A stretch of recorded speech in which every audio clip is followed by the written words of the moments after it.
Donc aujourd'hui, on est sur la commune d'Aimé, dans les Alpes de Haute-Provence, et on va projeter un vidéomapping sur la falaise des Pénitents. Ici, la particularité, c'est que ça se veut une des plus grandes projections au monde, puisqu'on va projeter sur 18 000 m². On a 100 mètres de hauteur, 200 mètres de large. On fait ça avec 8 projecteurs, donc c'est quand même une grosse opération technique.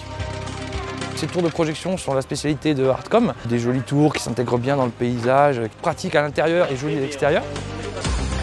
On peut la monter de différentes hauteurs, de différents formats. C'est un produit qui sort de nos ateliers, un produit qui a été créé pour nos besoins, par rapport à nos idées et pour nos préférences de projection. Dans l'espace d'une matinée, on peut monter une tour complète comme ça avec toutes les machines à l'intérieur. Les vidéoprojecteurs sont montés avec un système de treuil intérieur. Alors cette tour-là est composée de 8 V2 projecteurs de 25 000 lumens, prêts à être réglés après le soir pour faire des réglages vidéo.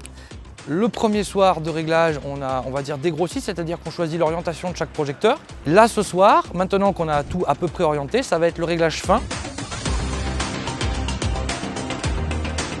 Et ensuite, on fera jouer ça avec le son pour que l'ingé son puisse voir, lui, comment il veut travailler son son pendant le temps du spectacle. La contrainte particulière que j'ai, c'est la longueur de la rue. Là, on est sur 200 mètres. Donc, je dois m'assurer que assez régulièrement, j'ai un son intelligible, correct, qui arrive aux oreilles des personnes qui vont venir voir le show. Ce que j'ai trouvé d'intéressant dès qu'on a pris contact avec Artcom, c'est l'écoute. C'est-à-dire qu'on a dit, nous, on voulait un projet autour de la légende, on voulait attirer du monde et on a de suite pu échanger sur quelques idées, comment les faire, ce qu'on pouvait y voir, ce qu'on allait pouvoir imaginer. Le résultat, en tout cas, montre que ça semble qu'on a choisi un bon partenaire.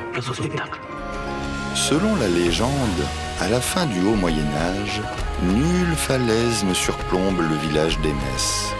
On met assez peu souvent des voix off sur un spectacle, on met assez peu souvent des personnages même. Une horde de ces brigands s'est installée dans un château abandonné, non loin de là. Et ils ont attaqué le village il y a quelques jours. Et là, exceptionnellement, on a eu le parti pris de faire carrément une sorte de court-métrage.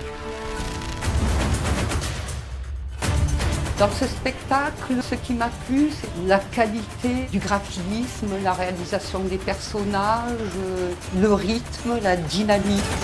Un spectacle très sympa, le format était hyper intéressant, c'était très joli. Je ne connaissais pas, donc ça m'a permis de découvrir. La légende, c'était beau, c'était sympa, c'est ludique.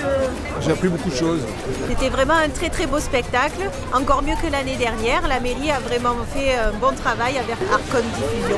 On s'est régalé, vraiment ça nous a plongé dans la légende des Pénitents. C'était très très bien, on est là par hasard, on est en vacances et du coup on ne savait pas qu'il y avait ça et c'était très chouette.